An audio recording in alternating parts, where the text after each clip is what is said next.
I'm actually very, very optimistic about the Jewish community, and I think some of the things were already mentioned by the incredible accomplishments of the Jewish community over the last century, whether it's creation of Israel or the rescue of Jews from Ethiopia and the Soviet Union. Having come from the former Soviet Union and being a living example of what Jewish community has accomplished, to me it's more than inspirational. I think only the Jewish community could rescue a million people and resettle them and work very hard to try to integrate and absorb them into a world, whether it's North America or Israel. And it's just a task that I don't think others can even fathom, and we have made it possible. So I'm quite optimistic about that. I'm looking around even now when the horrible situation in Haiti, and being at the Federation world, seeing how the federations and Jewish community overall has been responding.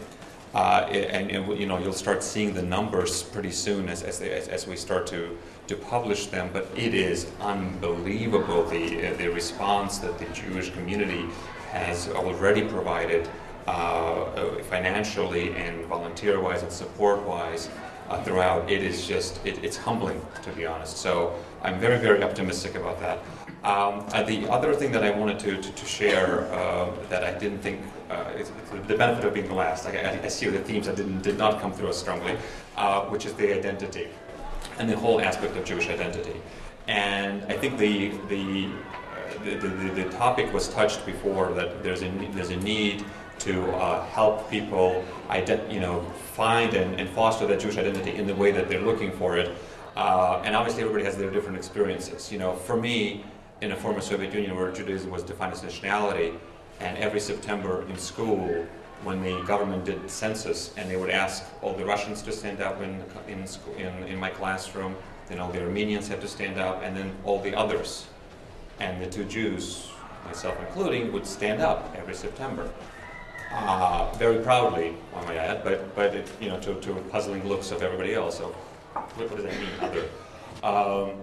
And that defined who I am today. Those kinds of experiences, those kinds of sort of knowing that there is something about being Jewish, and there is something about being proud of being Jewish. And there's this identity and common link with others, no matter what they are. And this element of diversity in the community that this is my first time at Limud here, and it's just wonderful to see people from all walks of life, all affiliations and age groups. Very refreshing to see a lot of younger people coming from the Federation world. So really, I'm going to come back next year. Thank you. But we need that, and my idea, I took a more strategic perspective here of really looking for a more holistic approach, because I do think there's a lot of great ideas and a lot of innovation and a lot of interesting things that are happening in the Jewish community around the world, whether in London or Israel or Canada or US, but there is no element that ties them all together. And there is no common interface that if somebody was looking and be outside of this unique group, as somebody mentioned before, that makes Limud, for example, a unique group that's part of our Big Green project, that's an idea lab that fosters a lot of fantastic ideas, or who hasn't been to Birthright or Masa, how would they know that those things are there? How would they know that there are these opportunities? And there's also this need, I think, to have a more holistic approach from PGA Library, through day school, through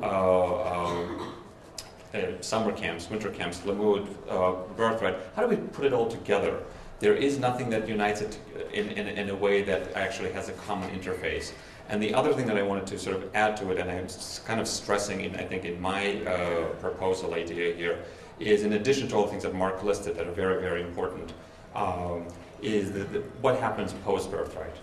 I think it's one of the tragedies, really, of the Jewish communal world, of how much we've invested in Birthright and how successful, and it's beyond successful, I think, of really changing people's perception through this experiential branding of what Israel and Jewish community and Jewish identity is, and then nothing happens.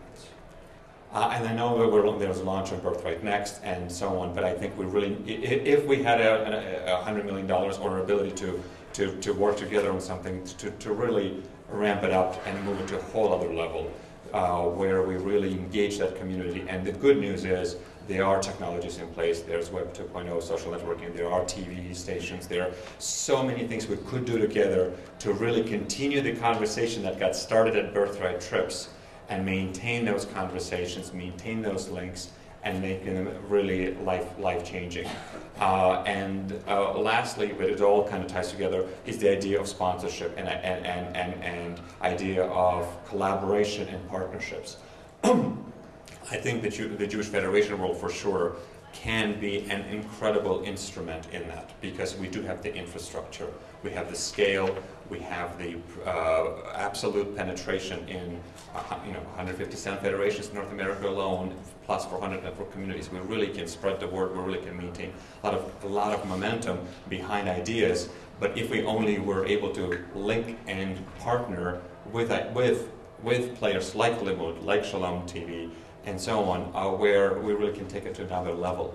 And the good news is, I think the now Jewish Federation of North America, under new leadership, both the professional and lay, is really, really open to that. So you're going to start to see a lot of exciting things popping out with partnering with and trying out new ideas, partnering. But that's really what's going to take it, I think, if we really have to work together and not, make Shabbos for everybody by themselves.